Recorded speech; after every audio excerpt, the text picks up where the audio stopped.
Hey there, hope you're all doing well. Thanks for coming to our mapping review. My name is Brian Ortiz. For my mapping exercise, I chose to focus on the Arlington Heights neighborhood in Portland, which, as you may already know, contains many of Portland's tourist destinations.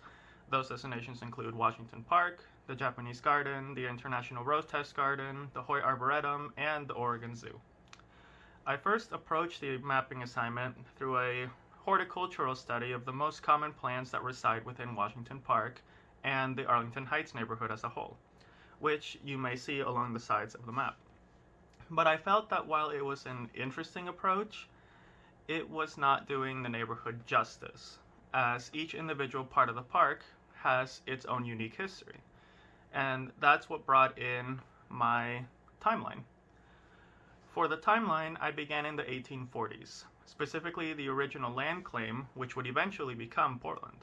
From there, I began to map every major event that occurred from each part of the Arlington Heights neighborhood, both in relation to each other as well as other major Portland/national events. I made sure to color code the events in relation to which part of the neighborhood they occurred in, just to see how they relate clearer.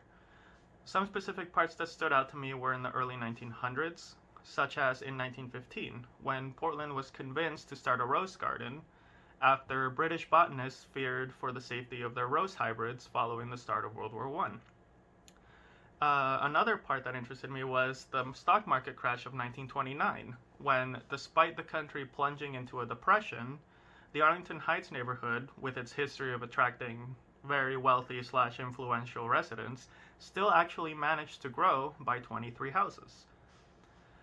After having mapped out all the events of Arlington Heights' parks, it brought to my attention the rest of Portland's green spaces.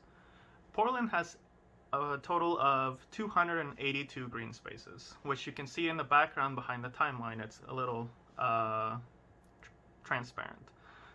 That amounts to roughly 856 square feet of total green spaces per person. That places Portland as the third greenest city in the United States, third only to Atlanta, Georgia, and Dallas, Texas, surprisingly. I continued my research into the topic of green spaces in cities with the question, what really makes a green space effective?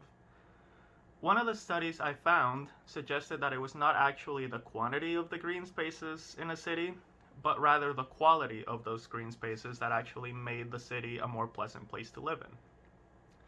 Using some of the information of that study, I made a simple diagram on the bottom left of the map, which has the 8 layers of effective green spaces.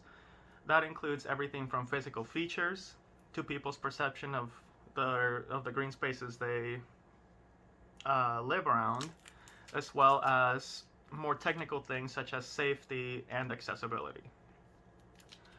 To summarize, Arlington Heights is an incredibly unique neighborhood in Portland, which features many of Portland's biggest attractions, and is also a textbook example of a green space that works.